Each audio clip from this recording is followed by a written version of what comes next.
Okay. All right. Well, thanks everyone for joining us and welcome to today's webinar, The Gut X-Axis in Clinical Practice, Shifting Systems-Based Care Through the Gut Microbiome. And it's presented today by Kara Siedman. She's an RD from Resbiotic, and you can see her there on your screen. Uh, I'm Rob Lutz. I'm the founder and editorial director of today's practitioner. And again, thank you all so much for joining. I think this is going to be a great session. Kara joined me on a podcast a few weeks ago, and it was really great. She does an awesome job, communicating very complicated things sometimes in a very compelling and easy to understand way. Um, but before I introduce Kara, I have just a couple housekeeping items, some reminders. We are recording this session, and we'll share a link to the on-demand version probably later this week. And it will also be posted on today's practitioner as soon as it's available. Want everyone to please take notice. At the bottom of your screen, you'll see a Q&A. It's a box with a little question mark in it. As you have questions through the presentation, please log them in there, and Kara will get to those, at some point during the presentation. And also, if you're not already signed up for my newsletter, it's a free newsletter. We send it out weekly. It's a great information resource for practitioners.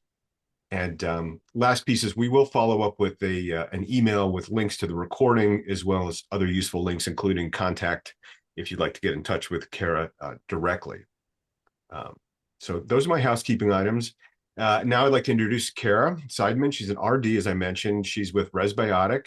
Resbiotic is the sponsor of the Microbiome Resource Center on today's practitioner. So I encourage you guys to go in there and take a look. There's some great information in there for you. As I mentioned, Kara is a fantastic presenter.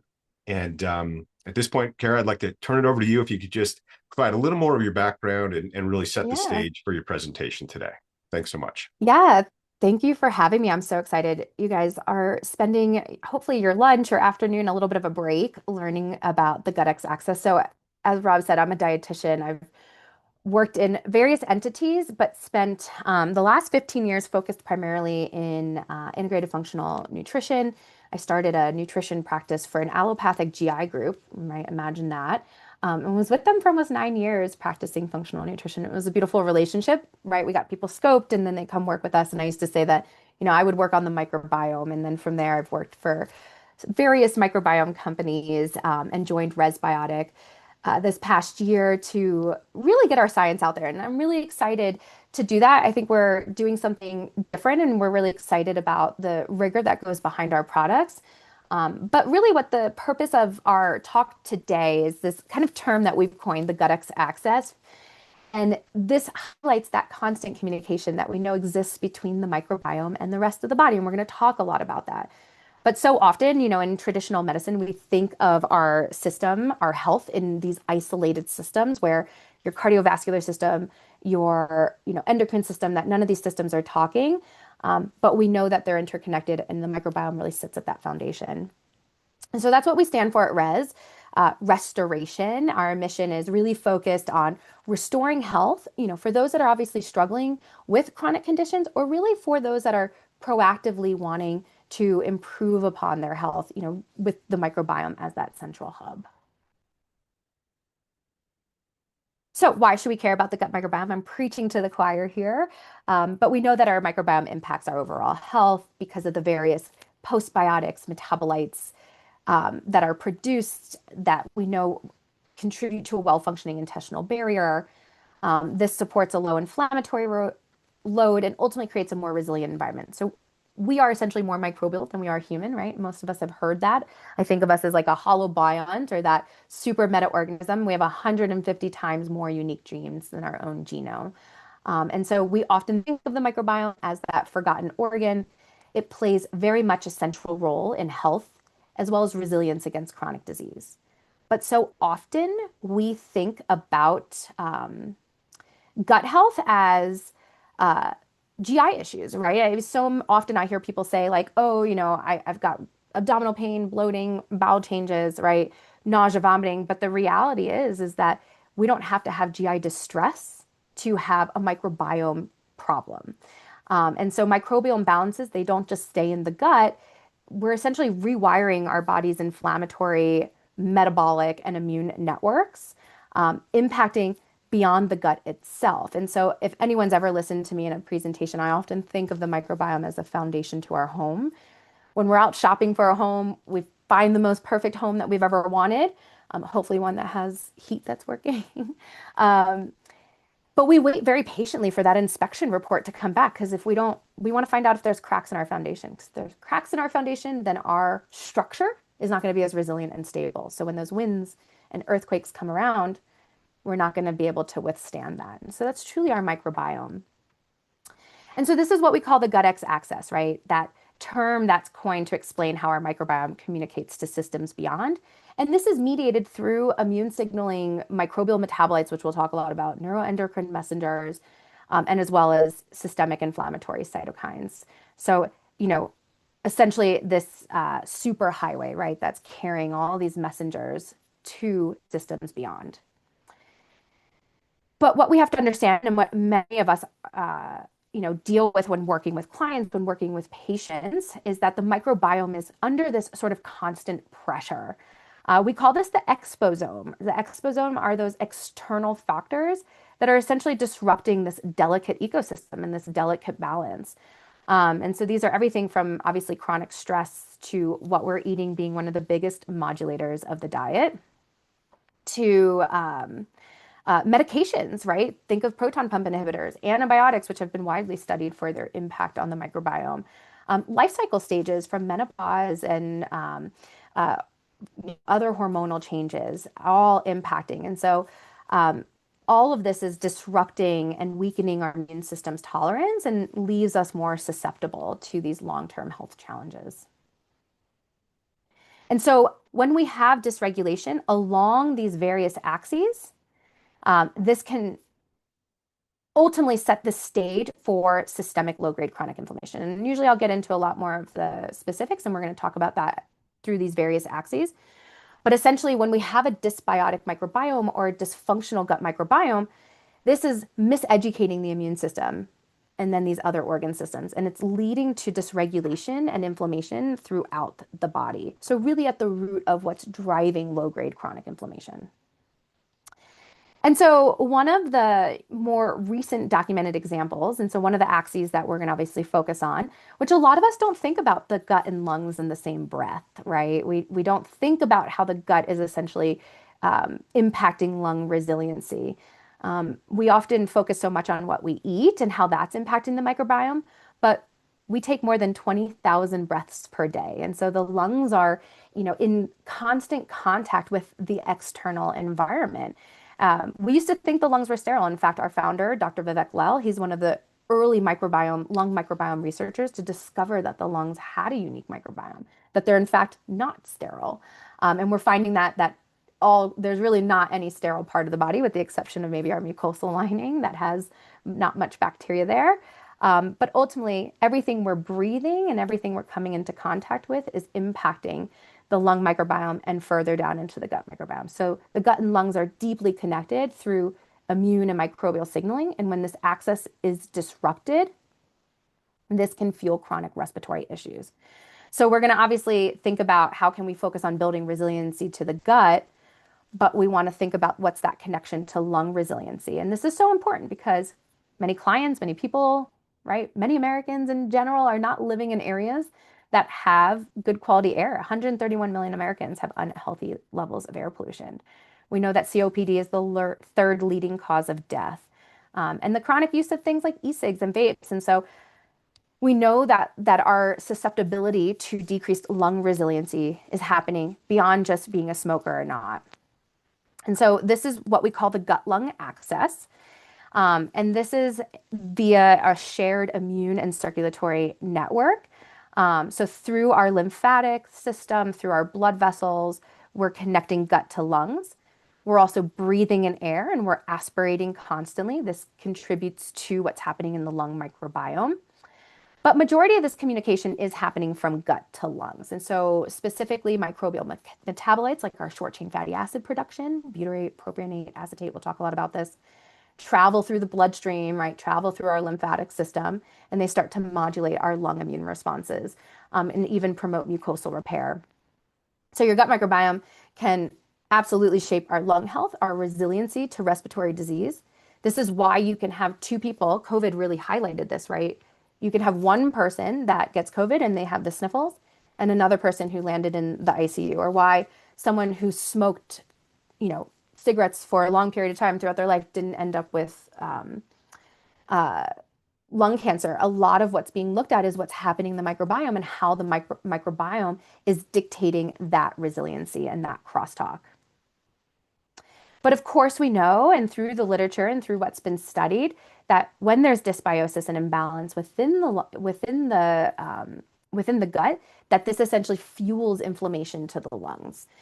We see this in specific conditions. So acute respiratory distress syndrome, sepsis, right? That's due to elevated amounts of lipopolysaccharides. Lipopolysaccharides are endotoxins on our gram-negative bacteria that, circulate naturally at low levels, but when there's dysbiosis, when there's a breakdown in that mucosal barrier, they become systemic and they start to drive inflammation to the rest of the body.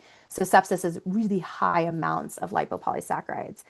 In COPD, we know that that's associated with gut dysbiosis. We see less beneficial short chain fatty acid producing bacteria. Um, they've done studies. In fact, our founder's done some of these studies where they've taken fecal transplants of COPD patients, transplanted into mice, and that has actually induced emphysema and lung inflammation, which is pretty incredible to see how the microbiome modulates that disease process. But we also see similar crosstalk in asthma, IBD, where inflammatory gut conditions can precede or co-occur with airway disease. And then COVID. COVID highlighted so much of this gut-lung axis. They've done studies now looking at the worst gut dysbiosis actually correlated to worse COVID outcomes. And so again, it's really highlighting, how much the gut and lungs are in this sort of constant crosstalk with one another. So moving on, and just as inflammation in the lungs, we know mirrors what's happening in the gut, the same sort of inflammatory mediators are at the root of metabolic dysfunction. And we know metabolic conditions and metabolic disease is heightened for various reasons. And many of us work with patients that are dealing with various levels and stages of metabolic conditions. But this axis reflects that continuous crosstalk between our microbiome and these key metabolic pathways. So, I think about those patients, and you can even, I don't know if we can give a thumbs up or whatever in the comment box, but how many of you have had patients that have said, like, are eating well, they're exercising, and they're not seeing their metabolic health, not just weight, but blood sugars. We're not seeing those metabolic changes occur. That's a microbiome patient. So, metabolic health, right, is more than just weight. It is a top concern. It's one of the biggest areas of focus as it relates to obviously health span and longevity. And obviously, given the rise in metabolic issues, we know everyone should care about their metabolic health. 1 in 3 American adults has metabolic syndrome, 1 in 6 with diabetes. 88% of Americans are metabolically unhealthy. I mean, that's a very alarming number because metabolic health isn't just weight, it's not just blood sugar changes, it's joint pain, it's brain fog, it's cravings control, right? The metabolic patient really spans across systems in the body. So, what are some of these mechanisms regulating the gut metabolic axis? One of the things I like to say at Res, and I just want to coin this slogan is, my microbiome made me do it, or I hear my microbiome made me eat it, right? And there's truth behind that. So if anyone's ever done any stool testing, when we look at the key phyla, we've got Firmicutes and Bacteroidetes. That's 90% of our gut bacteria belong to these two phyla. And what's interesting, and when we look at the obese microbiome, we often see a higher Firmicutes to Bacteroides ratio. And this actually translates to a microbiome that's more efficient at extracting calories, even from the same food of someone, a leaner microbiome. And so this obese microbiome becomes more metabolically thrifty, but that comes at a cost. So we start to see altered fatty acid and bile acid metabolism. We see increased gut permeability, which allows the translocation of inflammatory endotoxins like lipopolysaccharides, which there's been numerous studies. In fact, the American Diabetes Association did a study way back in 2007 before, really the microbiome is kind of at the beginning of the Human Microbiome Project that showcased, that showed that uh, elevated levels of lipopolysaccharides actually preceded obesity and insulin changes and blood sugar changes. So we're seeing these changes happening from the gut first. So we see disruption in key metabolic signals like your short chain fatty acids, glucose, lipids, satiety hormones, and of course, GLP-1, which we'll talk about.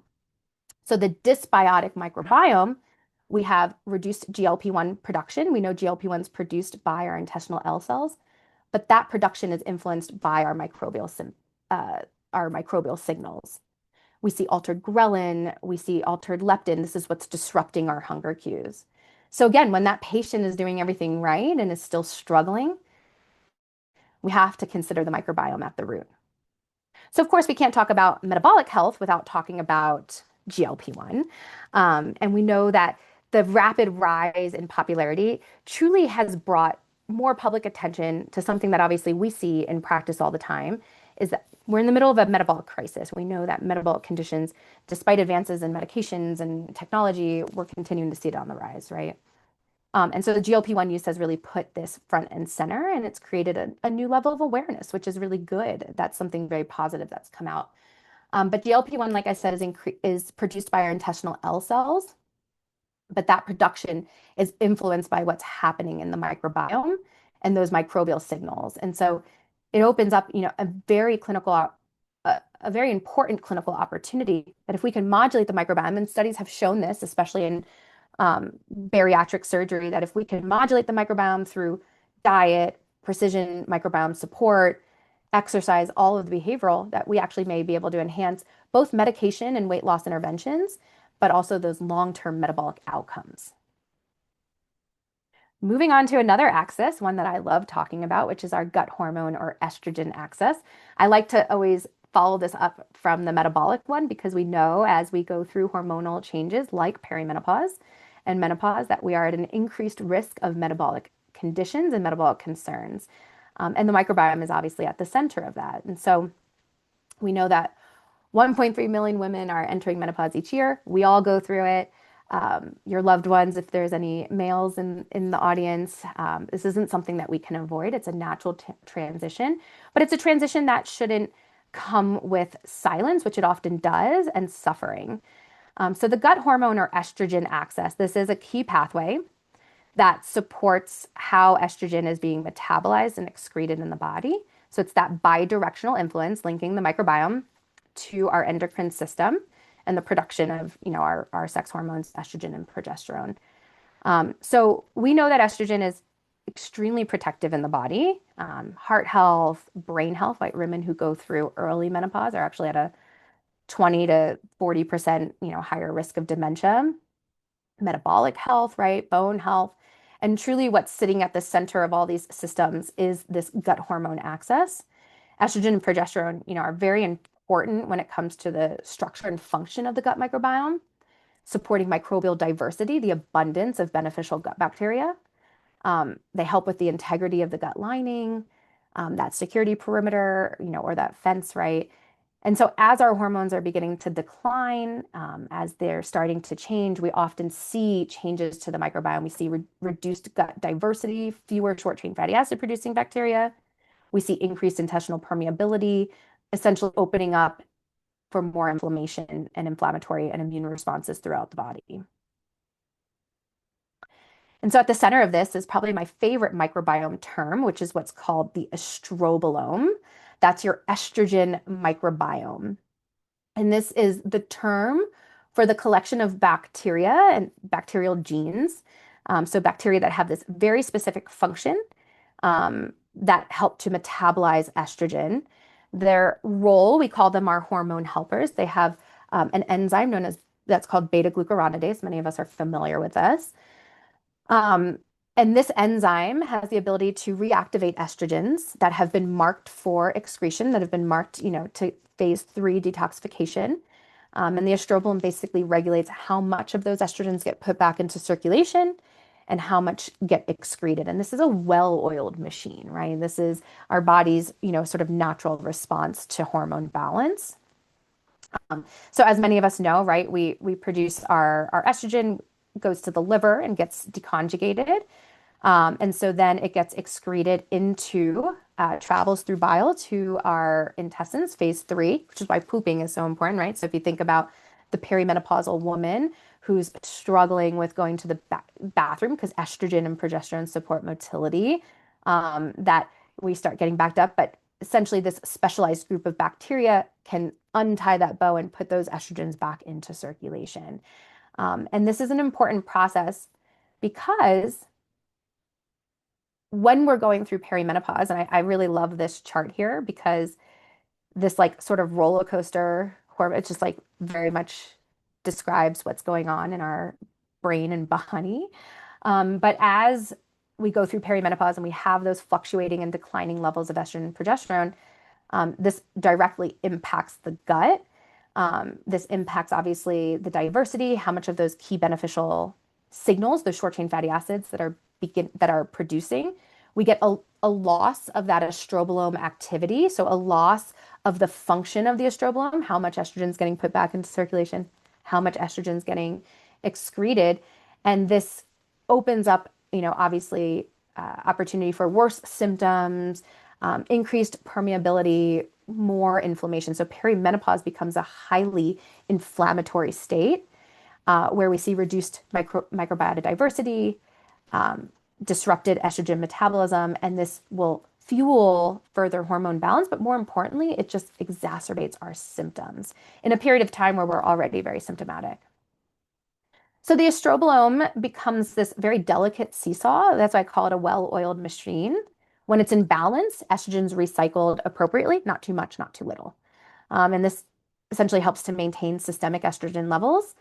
But when there's dysbiosis, which is often, part of perimenopause as we start to lose diversity, then there becomes an imbalance in the estrobolome, and you can have too much beta-glucuronidase activity, which means that estrogen recycling becomes insufficient. You can have circulating estrogens that drop more quickly. This is what can correlate to worse symptoms, hot flashes, mood changes, fatigue, metabolic changes. We often see the shifting of microbial diversity. We see more overgrowth of bacteria like E. coli, Clostridium, that can, often drive greater estrogen reuptake, leading to more estrogen dominant type symptoms. And so when this seesaw tips out of balance, symptoms worsen, we have potentially increased health risks. And so in perimenopause, the estrobolome is key to managing these hormonal fluctuations and essentially reducing the severity of these very life-altering symptoms that are often experienced. And so kind of at the foundation, the final axes that we're going to talk about today is the gut digestive metabolic brain axis, really lumping it all together, which is the GI tract. And we like to think of this as the gut energy axis. This is the communication line that exists between, what our microbiome produces or doesn't produce to how our metabolic pathways respond and how the brain signals and impacts the effect of these messengers on our brain health and on brain signaling. This is why we can see people that are metabolically challenged or obese have greater risk of developing neuroinflammatory conditions like Alzheimer's and cognitive decline. So this axis really sits at the center of that. And when we think about the gut energy axis, at the root of it is what we call our short chain fatty acids. And we know health foundations begin in the gut. We know the diet's a big part of it. And one of the biggest things I always like to call out is, and I think this number is probably even lower now, but less than 7% of Americans actually eat the recommended amount of fiber. And even if we are consuming a sufficient amount of fiber, we're often not consuming enough of those prebiotic fibers. So ideally, we want to get anywhere between 25 and 40 grams of fiber per day. This translates to almost less than 10 grams of fiber per day. But more importantly, not all fibers are prebiotics. So a lot of people know this. I think we lump fiber into this kind of broad term that we use. But prebiotics are specifically what are called, or other words that I like to say in other terms are your microbiota accessible carbohydrates, your MACs, right? These are those specific fermentable fibers that feed and nourish the growth of our our probiotics, right? Our beneficial gut bacteria. And so your prebiotics are essentially your food for your probiotics. And it's not, unheard of, right? With so many people struggling with metabolic concerns and weight issues and all the diet noise that's out there. Don't eat carbs, don't eat this. It's no wonder why we have such fluctuating intake of some of the foods that we know are most nourishing to the gut microbiome. So your prebiotics are things like inulin, galactolipoglycosaccharides, your resistant starches, and your probiotics will convert these into your short chain fatty acids. And your short chain fatty acids are felt and heard throughout the entire body. So not all fiber does that. Now, fiber itself is good, but it's these prebiotics that are specifically nourishing the gut microbiome. So short chain fatty acids, right? These are your key signaling molecules that are produced when your microbes ferment these microbiota accessible carbohydrates, your MACs or your prebiotics. These are acetate, propionate, butyrate. And these have far-reaching benefits across gut, immune, brain, metabolic health. We can see, through here, right? We have um, short chain fatty acids that help with Treg cell differentiation, so the promotion of our anti-inflammatory cytokines like interleukin 10, which impact and can cross the blood-brain barrier.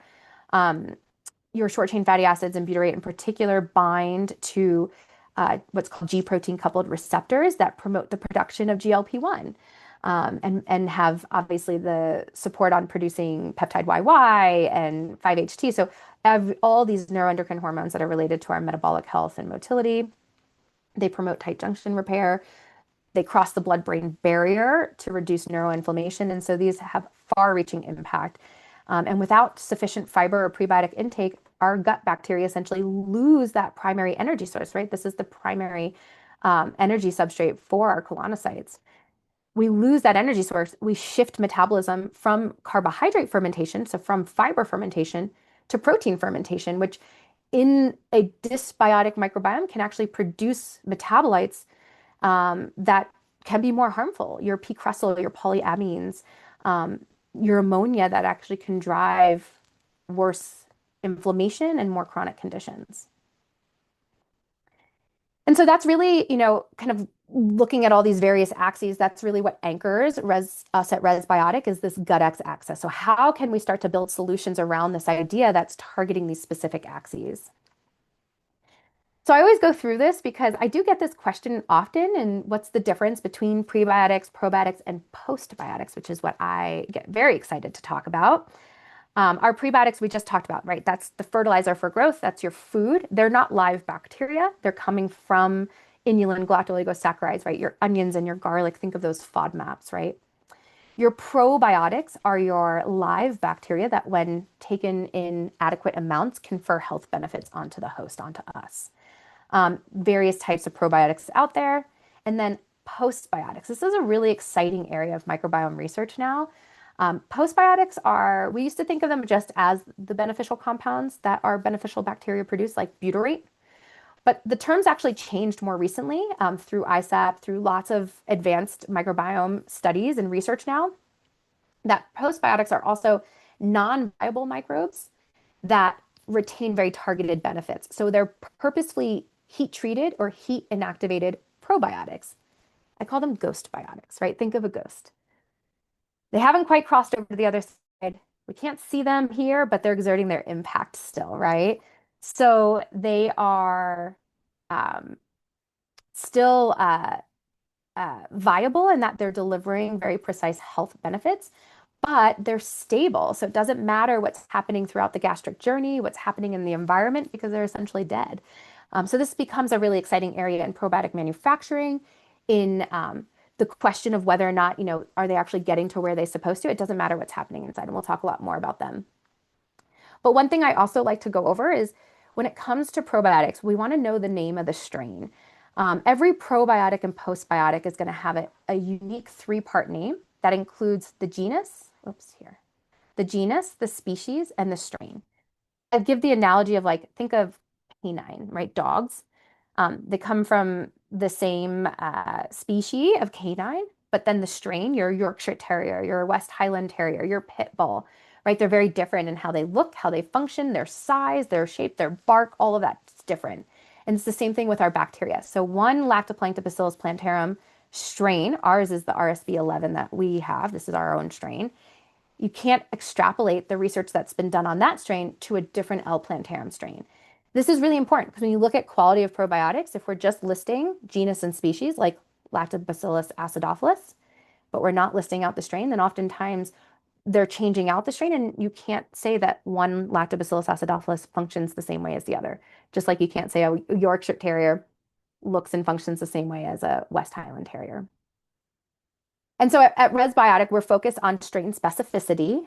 We're focused on very targeted precision probiotics, prebiotics, and postbiotics that we combine with various bioactives to deliver these targeted benefits across these various systems. And one of the unique things that we do is we take this sort of pharmaceutical level rigor. This is our founder, Dr. Lau. This is his background in drug development. And we take that same scientific rigor to our product formulation from extensive preclinical R&D. I think we underestimate the importance of preclinical in vitro work. So we look at different organoid models to understand what that postbiotic or that probiotic is targeting. We do the same type of modeling on our bioactives, and then we follow everything up with finished product research and then human clinical trials. This is exactly how it's done in the pharmaceutical world. And we do this because when you start to combine probiotics with bioactives, different strains together, they can compete. We'll talk a little bit more about that. Bioactives can degrade those probiotics. And so unless you actually study the finished product, you do not know that synergy or compatibility. So an example of what we do, this is some of the organoid testing that we've done on our postbiotic, our L. plantarum postbiotic. We look at a marker called MMP9, which is an enzyme that's expressed in various tissues of the body, and it gets upregulated in inflammation. It's related to tissue degradation. And so we'll look at our postbiotic in various tissues of the body to see the impact that it's having, that we know then it's targeting that specific system. So we've done various systems and we see, oh, it's not targeting the kidneys. We're not going to necessarily create a kidney specific product around that. So as we connect these dots from lung, metabolic, hormone, digestive, all these various axes, this is what we mean by precision microbiome therapeutics, very much tailored to these system-specific outcomes. And I think this is truly the future and what we're going to see more common in the microbiome space. And so our first product we launched is our lung support probiotic. This combines 3 respiratory specific strains, so L. plantarum RSB11, Rhamnosus RSB13, and L. acidophilus RSB12. So the RSB12, 13, these are our strains. I like to say we're a wellness-backed biotech company because we produce our own biotics. We combine turmeric, holy basil, and Vasaka with this probiotic. And just walking us through various papers, we have over 4 published papers on this probiotic alone. But one of the ways that we started to explore this was we looked at the strains, and we looked at the strains individually, and then we looked at the blend. And what was really fascinating about this study was that the blend actually outperformed any individual strain. And that's important because there have been other studies that have looked at 2 strains individually showing benefit, and then when combined, actually wiped out or negated any benefits. And this study that we did, we actually saw that our blend of strains actually outperformed. This is why in vitro work is actually really important. It's why doing this type of R&D is important, because when I look at probiotics that have a bunch of strains, without knowing whether or not that finished product has been studied, I would think that they're potentially competing for that ecological space unless it's been studied. And so this actually shows complementary function versus individual strain competition. Then we do the same type of in vitro assay on whatever bioactive blend we're doing. So in this case, it was the Vasaka, holy basil, and turmeric. And we saw that the herbal blend actually had a greater reduction in that MNP9, which is that marker of tissue degradation and inflammation. And then more importantly, when we look at the finished product, because we want the finished product to outperform any individual component. So this was Resb that was studied under in an in vivo mouse study where we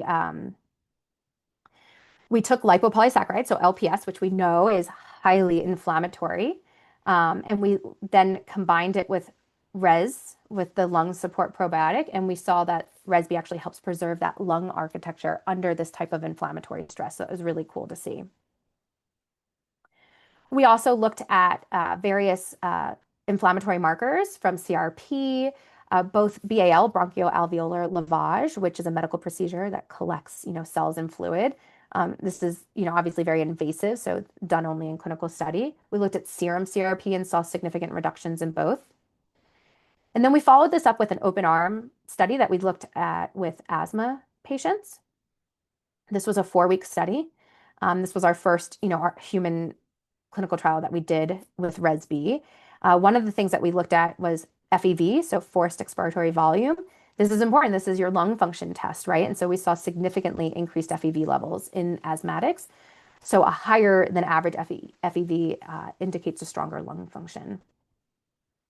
We also looked at stool markers and we saw an increase in all short chain fatty acids across the board.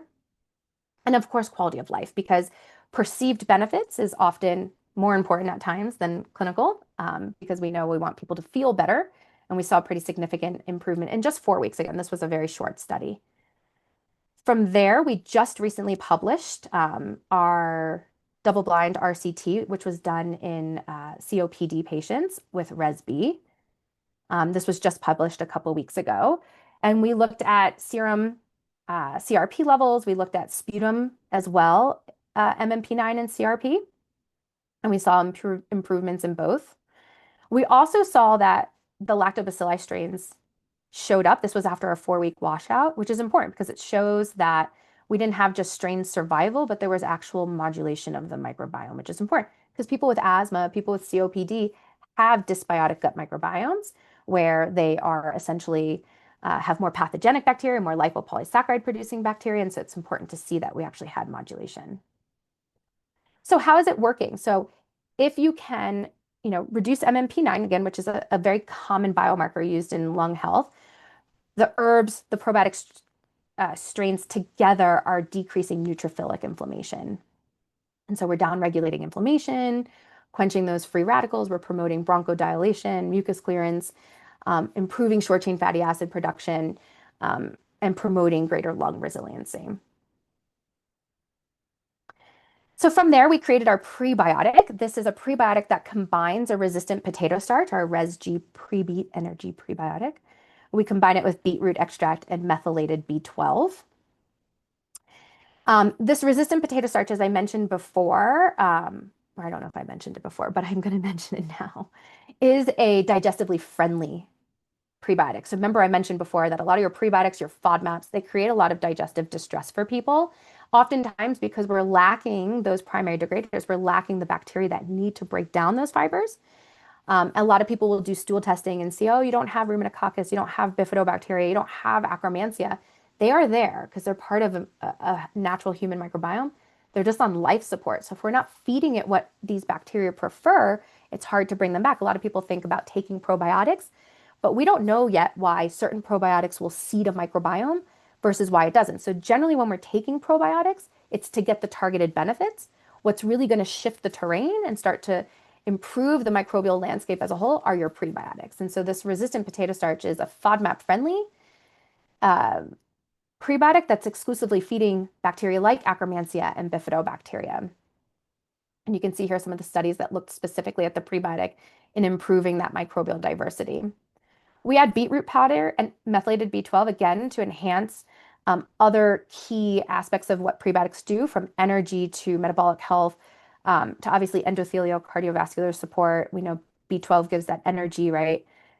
But more importantly, when we did our in vitro and our extensive preclinical studies, we looked at the individual components, so the beet alone, the resistant starch alone, and then the finished product. And you can see the finished product obviously producing the greatest benefit across the board, from increasing bifidobacteria to lactobacilli to nitric oxide production.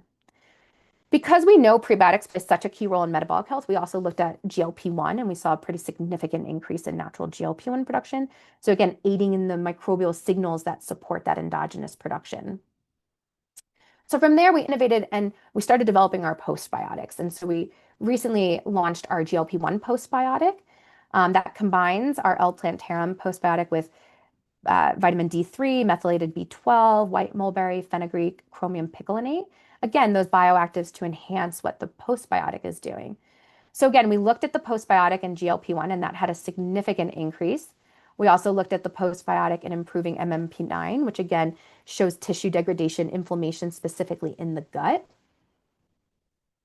And then we looked at the herbal blend, the white mulberry, the fenugreek with the vitamins, and we looked at the same markers because we want to make sure that there's complementary action. And we saw the same improvement in GLP-1, but also looking at glucose consumption. So how well our cells take in and metabolize glucose. And then the finished product, so the postbiotic with the blend, we saw an even greater improvement in GLP-1 production as well as glucose consumption, 150% increase. So again, enhancing the ability of our cells to absorb and metabolize glucose efficiently. And then we recently just wrapped up our human RCT, which is really exciting because there hasn't been another microbiome supplement that's been published in looking at metabolic health. And so we're really excited. This is in data analysis now.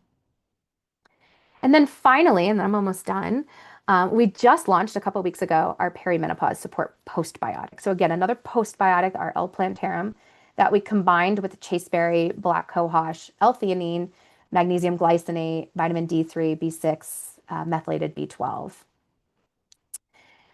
So in our in vitro studies, we looked at various markers because this is a very complicated process, as we've already talked about the estrobolome, and really trying to understand this mechanism of action. And so we looked at specifically how our postbiotic is impacting ovary and gut hormone axis signaling. We saw that the postbiotic modulates estrobolome activity through beta-glucuronidase, and that we saw an increase in that beta-glucuronidase. So again, helping to support how efficient we're actually recycling and metabolizing estrogen. We also looked at the postbiotics specifically in inflammatory assays, so reducing everything from interleukin 1 beta to TNF alpha to interleukin 1/6, because again, we know that perimenopause, as well as, metabolic conditions, a lot of these are marked by low-grade chronic inflammation, which is higher levels of TNF alpha. And so we saw significant reduction in the postbiotics supporting that. And then we looked at the finished product, so with the blend itself, and we saw improvement in estrobolome activity and estradiol. So again, supporting that endogenous estrogen recycling, really clinically translating to symptom stability and supporting symptoms, maintaining that estrogen balance, again, with the finished product. So how does it work? What is that mechanism of action? And so we know that dysbiosis, right? That loss of diversity that occurs during perimenopause disrupts the estrobolome. This decreases beta-glucuronidase activity or estrobolome activity, making it less efficient.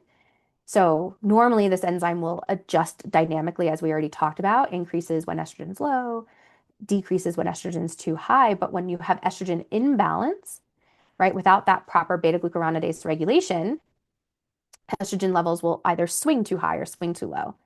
And that can lead to worsened symptoms. So that's kind of the mechanism. And so the ResW, the perimenopause postbiotic, is truly supporting hormonal resilience through this specialized unit of bacteria by restoring more balanced beta-glucuronidase activity, reducing unhealthy inflammatory signaling to promote healthy estrogen metabolism and symptom stability. And I'm excited to say that we actually just launched our human clinical trial on this product. It's underway currently. And as much as I'm excited to see the results, I'm also excited to add to this body of research because we know that less than 1% of women's research goes towards anything outside of cancer. And so it's exciting to add to that body of research. So with that to be said, all of this really highlighting, microbiome care needing to be targeted in precision because we want to make sure we're getting those targeted benefits. And so recently, Resbiotic, we're a newer company. We did just launch our healthcare provider program. And this is something that's kind of born out of my passion of offering a 60-day product line to providers because I worked in GI and I've had so many patients come back to me saying, oh, my patient started this probiotic 30 days later, they're not noticing any benefit. And obviously perceived benefit is different than clinical meaningfulness. But we don't want patients to lose trust in us. And so I really wanted to be able to offer a more patient adherent and clinically meaningful product to providers and give that exclusivity to them. We also have resources, handouts, protocols, lots of clinical support for providers who are wanting to learn more about our products. So choosing the right precision microbiome support, who are these products for? Obviously, those who are suffering from or going through these concerns, but also proactively speaking. So obviously perimenopause prior to even HRT or even during HRT, this is a great product to include because we're working through the lens of the microbiome. It's not hormones, but it's helping to make all of that process and even hormone therapy even uh, more efficient. A lot of times when women start hormone therapy replacement and we're doing topical treatments, a lot of times we have to continue to increase that dose. And a lot of that is because of the inefficiency that's happening through the gut microbiome. Our lungs support probiotic. We joke it's like anyone who breathes. So I think about, athletes who are trying to optimize respiratory function, people who have obviously asthma, COPD. My mother takes it. She's had asthma her entire life. She has very poor lung function, and she's actually noticed an improvement. She's a nurse, so for her to even like tell me that is pretty big. Um, think about those who live in areas of poor air quality. So wildfire. I live in Colorado. We get lots of wildfires here in the summertime. And then obviously anyone who's struggling with respiratory distress, long COVID, this is all ways that we can help support and strengthen that gut immune access. Our Resm GLP-1 postbiotic, this is really for anyone on that metabolic journey, whether it's prior, during, post GLP-1 agonists to help optimize the microbiome, but support appetite, cravings. It doesn't contain GLP-1. It's not necessarily going to encourage, or produce weight loss like we would see. What it's doing is helping to strengthen those signals so that as we deprescribe, as we get on, we can start to enhance the signaling that's naturally occurring. Because once we get off of GLP-1 agonists and we go back to, our normal state, if we haven't done any microbiome support, then those long-term benefits are not necessarily going to be seen. And then the prebiotic is something I really add to just about everything because most of us are not getting sufficient amounts of prebiotics. Most of us are not getting resistant potato starch in particular, green bananas, potatoes and rice that have been heated and cooled. I don't do that. Oatmeal that has been heated and cooled. Although overnight oats is a great source of resistant potato starch, but getting a higher amount that's really producing changes to the diversity in the gut, supporting short chain fatty acid production, supporting metabolism, energy. I use this actually as a pre-workout in my morning concoction because of the beetroot extract, and I love that. So in summary, I finished just on time. The gut-X axis refers to this bidirectional communication that exists between the microbiome and these key organ systems. We know dysbiosis is a foundational trigger to reducing resiliency beyond the gut into the gut itself. So if we can address these pathways, um, which requires obviously leveraging validated strains like these targeted compounds, having this mechanistic insight, then we can really help restore balance to the gut and beyond. With that being said, if you're interested in creating a provider account, I've put our QR code here. I do have a special discount code for anyone who is interested in trying any product. This is for 10% off your wholesale order for the next couple weeks. And so I encourage people to try. I'm also available, so questions, comments, you'll get some emails after me. I'm happy to jump on a call and talk about anything microbiome related, but especially, related to anything I didn't cover in our presentation today. So with that being said, thank you so much. I am going to open up the the Q&A box and answer some questions. And please continue. We have about 10 minutes or so, which I said I was going to give 10 minutes. I can't believe I did. So I've been seeing some processed foods with inulin added to them. Can these be beneficial also? So you're absolutely right. The food industry has caught on to these prebiotics and fiber being such an important component in the diet. Yes, I mean, listen, the research around ultra processed foods has given more insight and has given better understanding to their role in degrading the mucosal barrier to decreasing microbial diversity. So if you can add these prebiotics in, you're going to potentially counteract. How much does it counteract? I don't know, but I would say having a processed food that has added fiber into it is probably better than one that doesn't, right? Hopefully that answers that question. Thank you. You're welcome. Um, is pre-beet supposed to increase nitric oxide? Yeah. So obviously there's lots of studies out there specifically on beetroot and beets and their nitric oxide production. We did our in vitro studies and our preclinical R&D to show the increased nitric oxide. Nitric oxide production is or beetroot and increased nitric oxide production is so important, especially for women as they go through menopause because we have less nitric oxide production. And we do have a study underway with our prebe right now, combined with our ResM with the GLP-1. Oh, question. Well, I answered it again. Anyway, we can ask for samples for muscle testing. Absolutely. If you email me, sign up, get in touch. I'm always happy to send samples to providers. That's something, we have um, as part of our program. And so you'll all get an email from me after this. And so just email me, let me know what you want, and happy to happy to send some daily dose. I actually didn't talk about that. So lung support probiotic is 2 capsules per day. I'm going to add that to the slides when we get off from here. 2 capsules per day. It's taken at the same time. The ResM GLP-1 postbiotic is 1 capsule per day. I tell everyone to take with meals. Probiotics should always be taken with meals because food helps to buffer, right, the pH, but also motility, right? We want to have that motility so that those probiotics can get to where they're supposed to go. We also add vitamins and minerals. So I like people to take them with food. Postbiotics don't necessarily need to, but we have vitamin D3. 1 capsule per day for the ResM GLP-1 postbiotic. The perimenopause postbiotic is 2 capsules per day. I tell people, depending on your symptoms, right? Because it has magnesium glycinate and L-theanine. L-theanine we know promotes alpha wave activity, so those calming waves. So if someone's really high strung, feeling more anxious during the day, take it in the morning. Someone who needs more restful sleep, they can take it at night. So I just, depending on the person. And then the pre-beat is 1 to 2 scoops per day. I generally will do it in the morning as a pre-workout, and then sometimes I'll have it in the afternoon when I need that pick me up and I don't want to grab caffeine. You're welcome. And I'm just tending a patient this AM with hemochromatosis. Yep, I've worked with a lot of hemochromatosis patients. Do you have any insight? What would be best, ResM or ResG? So I generally, hemochromatosis, obviously, a condition targeting the liver and iron, and oftentimes need phlebotomy. I've had a lot of hemochromatosis patients, though, that do have a lot of gut dysbiosis. So I will often start with ResG. I often always start with prebiotics because that's really going to help feed and shift the microbial ecosystem. If they're obviously having additional metabolic issues, then you can layer in the ResM, the GLP-1 postbiotic. But I definitely would start with the prebiotic. Is there a recording? Yes, there will be a recording sent out. How long do patients stay on a product? I just got off a provider call right before this. The same question. So it depends on the patient, right? When you think about, we talked about that exposome, like all the things that are impacting the microbiome, we need to improve upon them because there's constant insults from the air we breathe, right? I didn't go through this, but there have been studies that have come out recently looking at the impact of air pollution on the gut-lung axis. And so whether you're dealing with something chronic, you have chronic issues, or you're improving other things that are improving the landscape within, I think it just depends on the patient. My mom, for example, who has asthma, I want her on the lung support forever because it's helping her, and she has a lung condition that's not going away.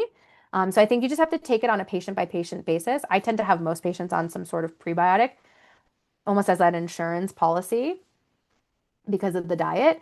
I take Resb, especially throughout like allergy and cold season, because I'm trying to strengthen that gut immune axis.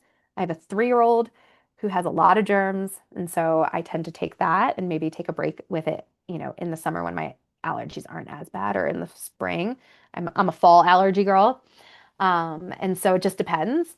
And someone like the ResM GLP-1 postbiotic, if they transition off a medication, maybe they maintain this for a little while to help support the microbiome, and then they try to transition off. So it just depends. I mean, I never say anything's for life, but I just go by what the patient is needing and requiring. Okay, let's see. For those who will ask ResW for men.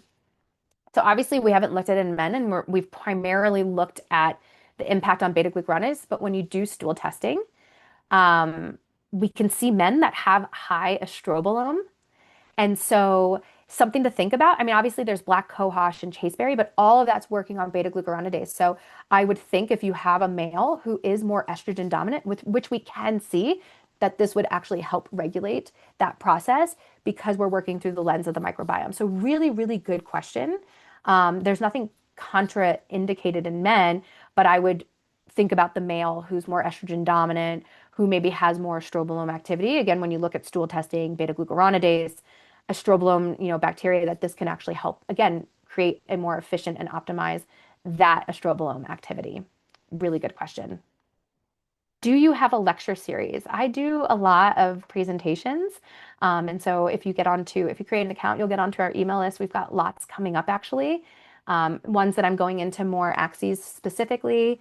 Um, Happy to come back and do more. I do love presentations. And I'm also available if anyone wants to get on a one-on-one call. I'm also available as a resource. I always say, not just talking about products, but I love talking about the microbiome. I often joke and say this is the only thing I know, but always happy to be a resource for anyone with any questions related to patient care, microbiome support. So don't hesitate to reach out to me. Yes, lots of dysbiosis in that patient, I'm sure, if their beta glucuronidase is elevated. Well, I can't believe I finished on time. I'm like so proud of myself, but I really appreciate everyone being here today, and listening to me and letting me, talk about obviously resbiotic, but more exciting, to talk about these various axes. This is such an exciting area of research. Kara, thank you so much. Really an excellent presentation. I was not surprised. Um, as I mentioned, everyone, we will be following up with an email with links to the recording, some other links to content that Resby has provided for us, and just some other information for your resources. But Kara, thank you so much, and really appreciate it. Yeah, thank you, everyone. Have a great rest of your day. Bye bye.